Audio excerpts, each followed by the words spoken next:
بسم اللہ الرحمن الرحیم۔ ٹیپو سلطان کو کس نے شہید کیا؟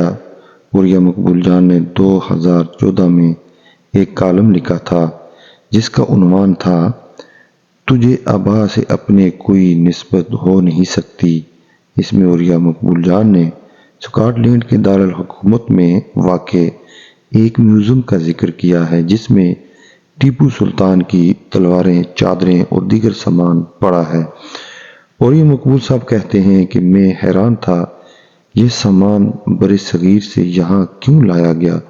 پھر کہتے ہیں دراصل اس کی وجہ یہ تھی کہ ٹیپو سلطان کو جس فوج نے شہید کیا تھا اس کے سربراہ کا تعلق اسکاٹ لینڈ کے دارالحکومت سے تھا۔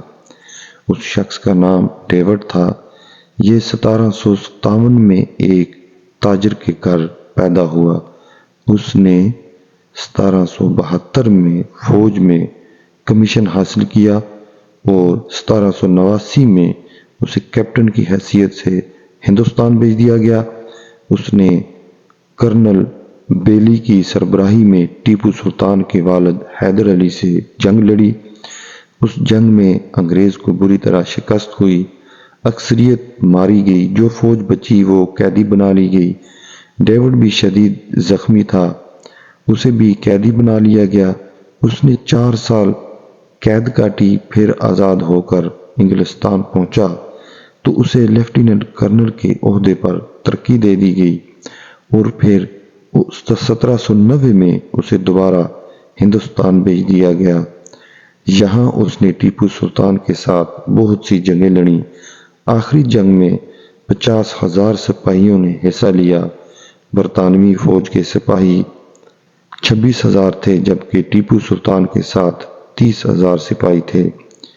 جب میر صادق کی غداری کی وجہ سے برطانوی فوج قلعے کے کھلے دروازوں سے اندر داخل ہوئی تو ٹیپو سلطان کے ساتھ لڑنے والے فرانسیسی سپاہیوں نے اسے خفیہ راستے سے بھاگ جانے کا مشورہ دیا تو اس پر ٹیپو سلطان نے اپنا تاریخی جملہ کہا، شیر کی ایک دن کی زندگی گیدڑ کی 100 سالہ زندگی سے بہتر ہے۔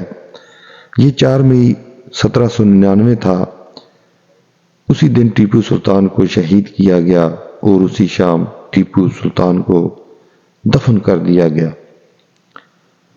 ٹیپو سلطان کے نوادرات کے ساتھ ایک تحریر ہے جس کے الفاظ یہ تھے، ٹیپو سلطان ہندوستان میں برطانیہ کے مفاد کے لیے اتنا بڑا خطرہ ثابت ہوا تھا کہ اس کی موت کی وجہ سے برطانیہ میں قومی سطح پر جشن منایا گیا، اور آج ہماری نسل کو اپنی تاریخ سے اس قدر لاعلم کر دیا گیا ہے کہ انہیں معلوم ہی نہیں کہ ان کے آباء و اجداد کس بہادری کے پیکر ہوا کرتے تھے۔